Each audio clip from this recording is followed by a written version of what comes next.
El Salvador's Bitcoin reserve hits an IMF accounting reckoning.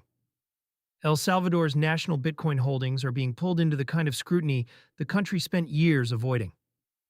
According to a crypto slate report published June 29, 2026, the country's 7,996 BTC reserve now has to remain legible through a drawdown, wallet-level scrutiny, and a set of program conditions tied to its International Monetary Fund agreement. At a Bitcoin price near $59,988 as of June 29, 2026, that stack is worth roughly $461 million, and for the first time, it has to answer to an outside accounting standard rather than a presidential social media post. A sovereign bet meets an external auditor.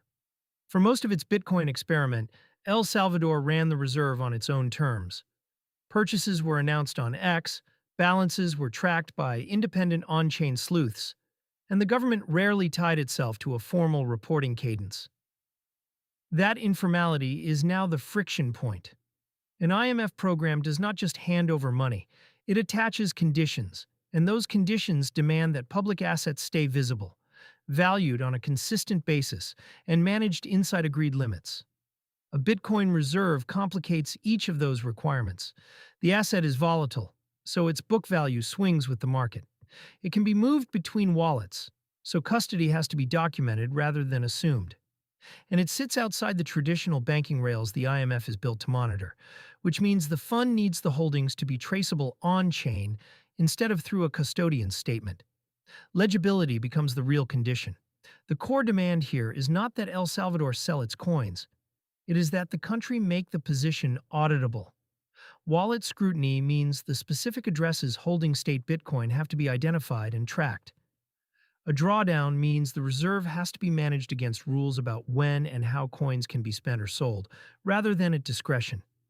Program conditions tie all of it to the broader fiscal commitments the country signed up for in exchange for financing. That is a meaningful shift in how a nation-state can hold crypto. Bitcoin's design lets anyone verify a balance without trusting an institution, but it does not force anyone to disclose which addresses they control. El Salvador is now being asked to do exactly that for its public stack, turning a feature built for privacy into a transparency obligation.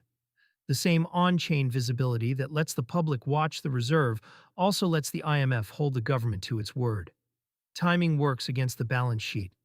The accounting question lands during a weak stretch for the asset.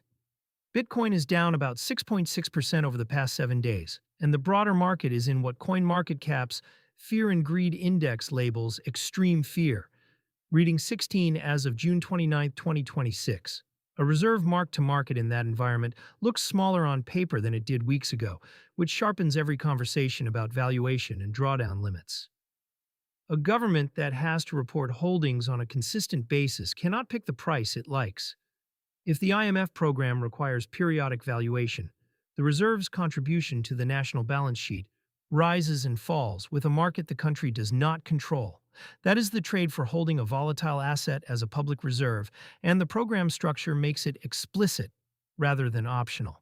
The signal for everyday crypto users, El Salvador built its early reputation on consumer-facing Bitcoin, from the Chivo wallet to merchants accepting on-chain payments. The reserve and the retail experiment are separate, but credibility ties them together. A reserve that survives an external audit strengthens the case that a country can hold crypto responsibly. A messy reckoning does the opposite and gives every skeptical regulator a reference point. There's also a quieter lesson about transparency. The pressure on El Salvador comes down to proving control of specific addresses and managing them by clear rules. For individuals, the parallel is custody. Holding crypto in a wallet you control gives you the same verifiable position the IMF now wants from El Salvador, without a counterparty deciding what you can see or move. The difference is that a sovereign has to publish its proof, while a private holder keeps it.